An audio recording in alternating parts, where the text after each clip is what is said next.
सुंदरवन एक बहुत ही खूबसूरत जंगल था। यहाँ बहुत सारे चिड़िया रहते थे।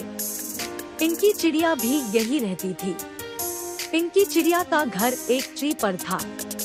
उसने ट्री के नीचे झूला लगाया हुआ था। झूला झूलना उसको बहुत पसंद था।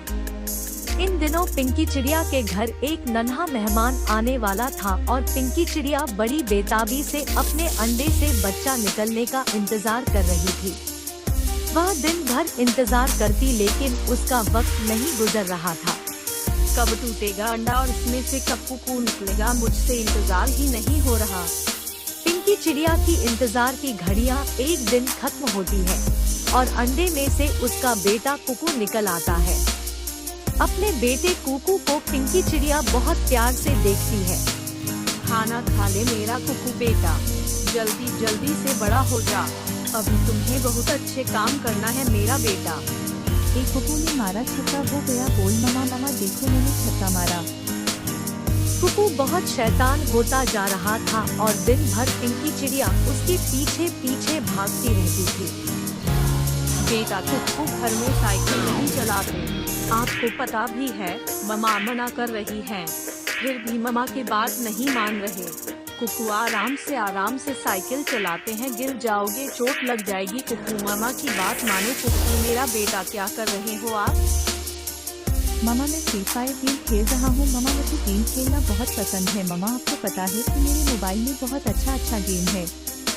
ममा मैं फ्री फायर गेम खेल रहा हूँ। ममा मुझे गेम खेलना बहुत पसंद है। ममा आपको पता है कि मेरे मोबाइल में बहुत अच्छा गेम है। कुकू मेरे बेटे मैं देख रही हूँ काफी दिनों से आप बहुत ज्यादा शरारती होते जा रहे हो। आप सारा दिन घर में गेम खेलने में लगे रहते हो, आपको स्कूल नहीं जाना क्या? मैंने सोचा है आपको स्कूल में एडमिशन करवाती हूँ। ला ला ला ला ला ला। कुकू बेटा क्या कर रहे हो आप? बेटा कुकू बेटा आपको मैंने कहा था हम स्कूल चलेंगे, आपका वहाँ एडमिशन करवाना था, आप तैयार नहीं हुए, मैंने आपको पहले भी कहा था। पिंकी चिड़िया कुकू से बात करने के बाद घर से बाहर झरने की तरफ उड़ जाती है। वहाँ जाकर पिंकी चिड़िया सोचती है कि कैसे कुकू को मेहनत और पढ़ाई पर लगाया जाए।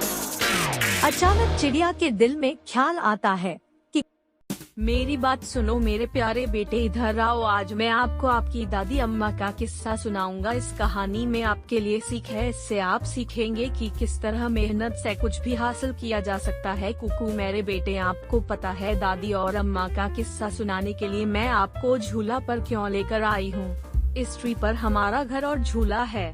यह आपकी दादी अम्मा की देन है। एक बीज लेकर वह जमीन में डाला और समय समय पर उसे पानी देती थी, उस पर मेहनत करती थी। देखो यह उनकी मेहनत का नतीजा है कि यह बीज कितना बड़ा पेड़ बन गया है।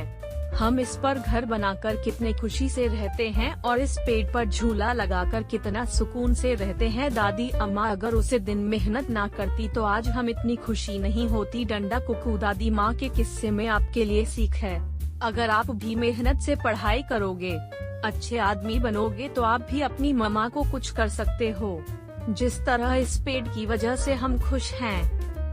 मम्मा मुझे आपकी बात समझ में आ गई है, मैं भी दादी अम्मा की तरह मेहनत करूँगा। उन्होंने यह पेड़ लगाकर खुश किया। डंडा मैं भी पढ़ूंगा लिखूंगा, बड़ा आदमी बनूंगा और इस तरह आपके सारे ख्वाहिश को पूरा करके आपको खुश करूँगा। मम्मा इधर देखो कि आपकी माँ आपके लिए क्या लेकर आई है। देखो मैं कितना खूबसूरत बैग लेकर आई हूँ आपके लिए। आपकी बुक है या की पेंसिल है? चलो अब हम स्कूल चलते हैं। फिर पिंकी चिड़िया और कुकू साथ साथ स्कूल चले जाते हैं। कुकू स्कूल में दिल लगाकर पढ़ता है और खूब मेहनत करता है। कुकू कुछ ही महीनों में ग्रेजुएशन कर लिया था और उसको डिग्री मिल गई थी। अच्छे बेटे कुकू, आपने मेरी बात मानी, ग्रेजुएशन की, मैं आपसे बहुत ज्यादा खुश हूँ। फिर कुकू को पायलट का नौकरी लग जाता है और वह आसमान में हवाई जहाज चलाता है। अपने बेटे को कामयाब देखकर पिंकी चिड़िया बहुत ज्यादा खुश होती है। प्यारे बच्चों, इस कहानी से हमें यह सबक मिलता है कि हमें अपने माँ बाप की खुशी के लिए पूरी कोशिश करनी चाहिए।